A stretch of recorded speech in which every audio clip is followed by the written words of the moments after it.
Our adventure today was a hike and swim at the first two falls along the Palo Maria, just south of Puerto Vallarta. Absolutely beautiful scenery and crystal clear, cool water to swim and hike in. You have to cross the river several times to get to the first falls, so bring shoes or sandals. You don't mind getting wet, plus ensure they have good traction as the rocks can be slippery. The second falls requires some climbing using ropes and walking along narrow trails close to the cliff edge, so you need a few nerves to attempt it. Not overly difficult, but not for the faint of heart. To get to the Palo Maria, you first have to catch a bus in Centro at the corner of Paseo and Constitution. The bus costs 10 pesos and should take you approximately 20 minutes to get to the drop-off spot along the highway, which is just before the Garza Blanca Resort. Just tell the bus driver where you want to be dropped off, and I'm sure they will oblige. The hike to the first falls is approximately 1 kilometer long. I suggest you start off on the left side of the stream and make your ways towards the falls. It will take you about half an hour to 45 minutes to get there. After swimming at the falls, if you want, go to the second falls by backtracking about 50 meters, and there's a small ravine with ropes in which you can grab onto and a trail to follow, which will take you to that falls. This falls is immediately above the first falls. Here's a few more details on how to get there. First, take the bus at Paseo and Constitution for 10 pesos, and then ask the bus driver to drop you off at the Palo Maria exit along the highway. Cross the highway and stick to the left-hand side or north side of the river and follow along the fence line until it ends. The first half of the trail to the first falls is actually very well marked. It's easy to go through, but eventually you're going to have to start crisscrossing across the river. Fortunately, the river this time of the year is not that deep, so crossing really isn't much of a challenge. If you're walking down or going across the river, you'll see the points that other people have done it. Generally, it's marked by a lot of sand. Just look for the sandy spots, and generally that's the place to cross back and forth. And there will be sections which will be a path. But for probably about a quarter of the trip, you'll be walking through the water. So please be careful, because the rocks can be slippery as you make your way towards the falls. And as I said earlier, it's only about 1 kilometer to make it to the first fall, so really not that far at all. A lot of people can do it in 20 minutes, and I know some people have done it up to about an hour. Again, it all depends on who's with you and how slow you want to go. Definitely doable, but you do have to be cautious so you don't slip and fall. The view of the falls when you first get there is really startling. It's actually a man-made falls. I believe the Garza Blanca or one of the other resorts built a dam at this location, and that dam serves as the falls. The water cascades over the top and into a small ravine, which is fairly deep, surprisingly deep. A lot of fish in it as well. It's great for swimming up to the falls. Today there was a little bit of a current. It wasn't that difficult, actually. You could still swim up there. And there's a large rock that blocks the entrance to the falls just past the dam. And we did see people actually swim up to that rock and climb underneath it for a few pictures. Water temperature in this time, which was December, was actually quite pleasant. A little cool, but definitely not cold. Very easy to swim and very refreshing, especially on a hot day, and after that little bit of a hike.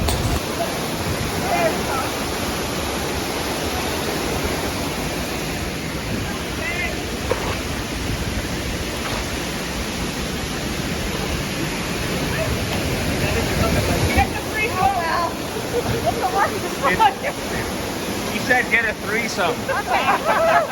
What do you mean by that? Keep it in the family, right? Yeah. How do you get in that hole? You don't. You don't. Why would you?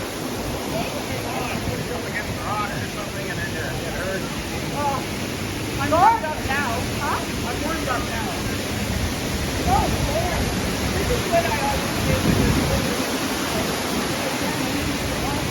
Then I go.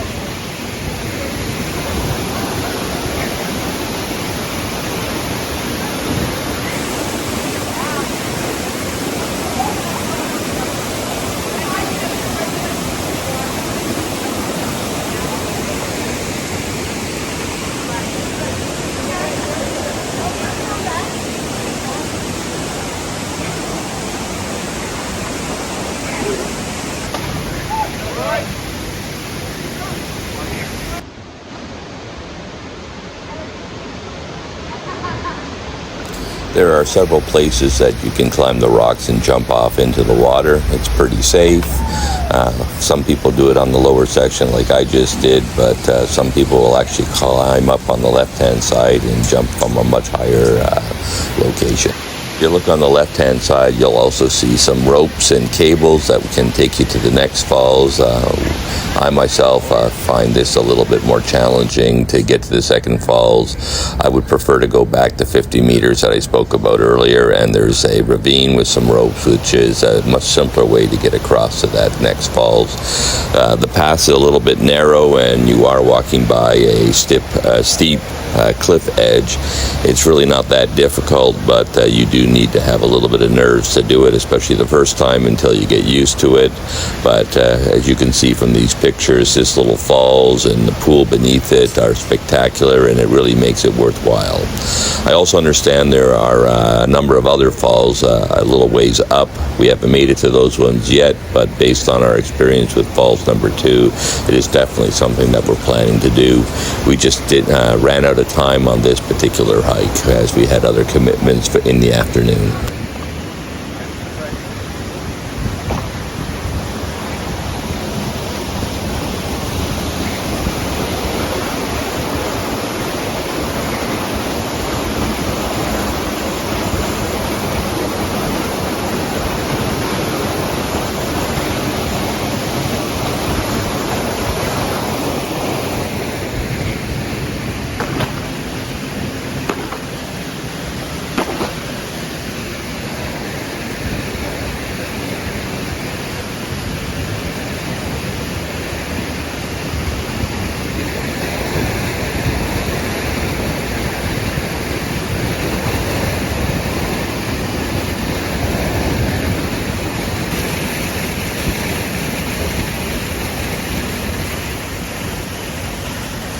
At this falls again, there are also some ropes and cables that you can use to climb over it and start heading towards the next falls, but I would recommend you go along the path to that falls. What's interesting about the second falls is that you're able to just walk a little bit west and go to the top of the first falls and look down upon what the ravine looks like and see the people swimming below. It's actually very nice to walk through this area. It's got a nice shallow pool you can just sit back and bathe in. The bottom is very sandy, and so it's very pleasant.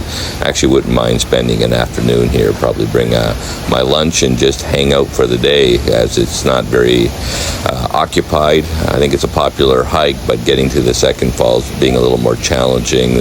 Most people just stop at the first falls.